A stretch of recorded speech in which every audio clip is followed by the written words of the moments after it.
So, on the 28th of October 2017, I became a rape statistic.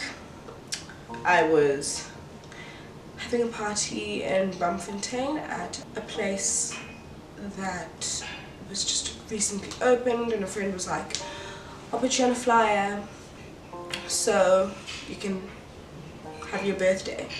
I went for dinner before that. I went with a friend, and he personally dropped me off in an Uber at the venue. I was wearing a polo neck.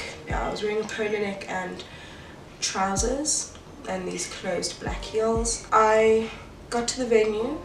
I got a black label and a shot of tequila with the guy who was basically having the party for me. All was well and good. Then it kind of got like, you know, it's not nice to party on your own, even if the party is in your honor. My sister arrived with her friend, and I was like, okay, well, let's go to somewhere where we used to, you know, now that I've done my duties of being a guest of honor, let's go to, I don't even know if I should be mentioning names, but either way, we went to Kitchener's. I know everyone there. I know the bouncers, the barman at the time. I knew the people that frequented there because I was there not only when I was in varsity, but also just like on weekends with friends. So I was comfortable. And I remember getting a drink from my sister, and it was also a black label, and that's the last thing I remember. I woke up groggy and with a burning sensation, and a complete stranger on top of me. I didn't know who he was. I didn't recognize him. I didn't recognize the body, the feeling. I didn't recognize anything. And I couldn't really see or visualize where I was. And all I remember saying was, I'm allergic to latex.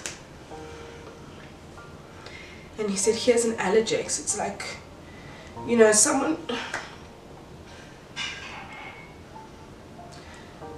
who I believe has been very sheltered and protected just based off the places that I've been, or at least you like to think so.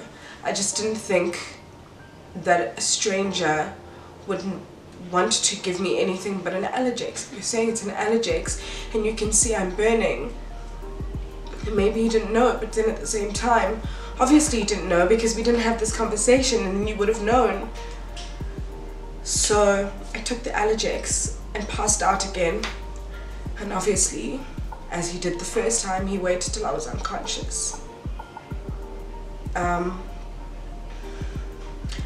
woke up again, this time with a lot more vision. I could see a very small, quite empty room with just this bed, and he realized that I've gained consciousness, but this time he wasn't wearing a condom, hence the lack of burning sensation second time round. And he got off me and said, let me get you some water or whatever. And in the process, his phone rang, and I took this opportunity to try and gather my thoughts and think, I don't know this guy. Where am I? I don't know this room. I definitely don't know anywhere that I am. I reached, like, I searched like the bed. I was just looking for like my clothes. I was looking for my phone, and I found my phone under a pillow. I sent the girls that I lived with a message. Guys, I don't know where I am. Can you help me?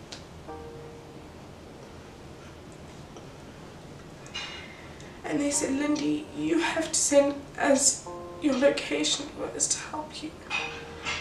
So I sent them my location. Within 7 minutes, an Uber was outside. My clothes were on. I didn't have my bag. I didn't have my bag. I literally just had my phone. I went outside. The Uber was there, and as I'm walking out, he's still on the phone, and he's like, hold on, I was gonna drop you. And I just said, no thank you, and I just walked away. And I could feel my eyes welling up. At this point I hadn't cried. I was still in a state of shock. And I could feel my eyes and my throat just swelling up, thinking, oh my gosh, what the hell just happened? And I got into the Uber and I burst into tears and I told this guy everything about how I just don't know this guy. And then I realized where I was.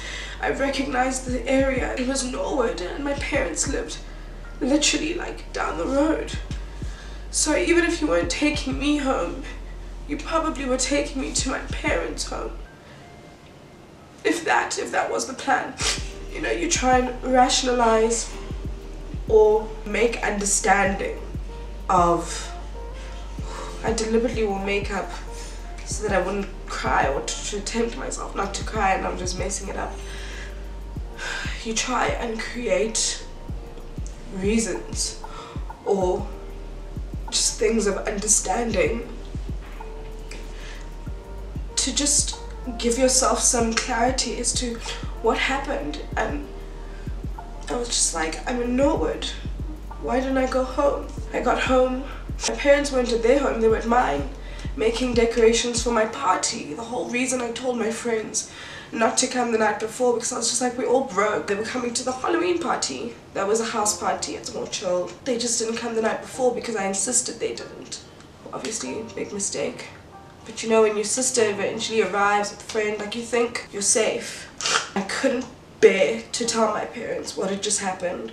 I couldn't bear to explain to everyone around me. There were so many people in the house. And second mistake I made is that I got into the shower and I scrubbed my body so hard. I think I was just going red, like my skin was breaking from just how much I was scrubbing my skin. And I got into bed, and then obviously whatever I had been drugged with hit me again, because I think I slept for a good like 7-8 hours straight, out cold. Everyone came to check up on me, and I was just, you know, like, I don't know. That night I had my Halloween party. I wasn't drinking, I was just scared. Like, I didn't want anything, I didn't want to touch anything. Also, there's a lot of people, like, when I have parties, they kind of like just spread. So so-and-so tells so-and-so, and then eventually there's just so many people at your house that you don't really know, but it's cool because, you know, your parents chilled with it and we've cleared all the furniture out. But I had my Halloween party as if everything was fine. And the very next day, it's Sunday morning, I went to another spot that was in Braamfontein, right next to the last place I was at the morning before. And again, I was just like, I'm around all these people, a lot of them who happen to be on this list, and I feel comfortable with these people because I went to high school and grew up with some of them, and I've been partying with them since I was 14, so I'm safe. But I didn't feel safe. And then it hit me that, oh shit, you've actually been raped. And it hit me in the midst of it all. It hit me like, I knew what had happened, but I didn't actually give it a term. I didn't give it I realized when you get raped, obviously I never thought I'd be a statistic, so this is not something I ever researched. It's not something that we were taught in life orientation, so I didn't know what the actual steps were. So one, showering was definitely wrong. I realized that I needed to obviously take precautionary measures to make sure that I didn't get sick. At least that much I know. At least they teach you about HIV and AIDS. And then I said, okay, cool, what do?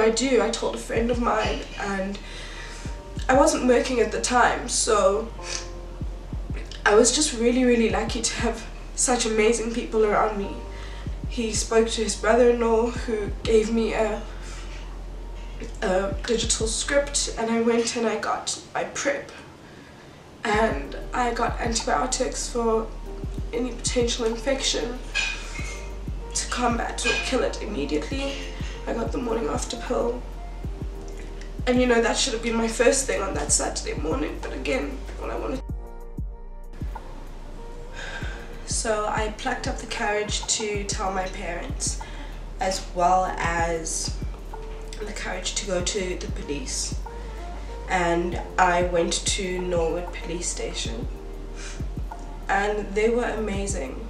I obviously was initially hesitant because, look at me, I've got piercings, I had short green hair at the time, and I think the one thing that was the most daunting was having to explain this in English to someone who wouldn't want to speak to or listen to someone who doesn't want to speak their language or is ashamed to be African. I was just like, I can't tell these people this, they're not going to believe me. But I went there and I told them my story, and they took it down detail for detail as vividly as I could remember in that time. And right now, it's just, this week has literally conjured up a lot of emotion and a lot of trauma. But I have been seeing someone, or at least I have seen someone. I'm able to talk about it based on everything that I didn't know at the time and everything I know now. I don't think that I should have had to have been a statistic to know these things or to know the right way to go about these things. I just feel like there is a lack of information that is present. I realized that after I was a victim, I actually like to call myself a survivor. And I think in light of everything that's happened, I'm blessed to have made it out alive. A woman dies every 4 hours in South Africa, and to be a rape statistic as well as a murder statistic, to be any statistic. I'm starting a support group for victims in particular. I think it's not easy to speak to just anybody about these things, and sometimes but I've come to learn in the past few weeks, even just by me sharing my story, a lot more people are easier to speak to someone else who's been through it. I'm going to leave my details, my email address for those of you who would like to join. It's going to be there for those who feel comfortable enough. I believe if we help one another in this healing process, because it's happened 2 years ago, and I feel I did everything I should have. Maybe not in the right order, or maybe not, you know, the way that it's supposed to be, but I ticked every box. I'm still healing, and there's people who may not have even reported it and may not want to report it, or have no intention of even telling those close to them, but they still need someone to talk to about it. And that's what this support group is about. The more information we pass on to others as to what to do should you ever be in this situation, because let's be honest, we can't prevent it. But I think if we have the right information to pass on to others should they get into the situation, or should they be a victim, then we're helping one other person. And it may not be on a big scale, but if one person helps another, you can only start small. So it's going to be on the 26th of September at 6:30. I will give details regarding the venue once you have emailed me. Yeah, I can't speak anymore.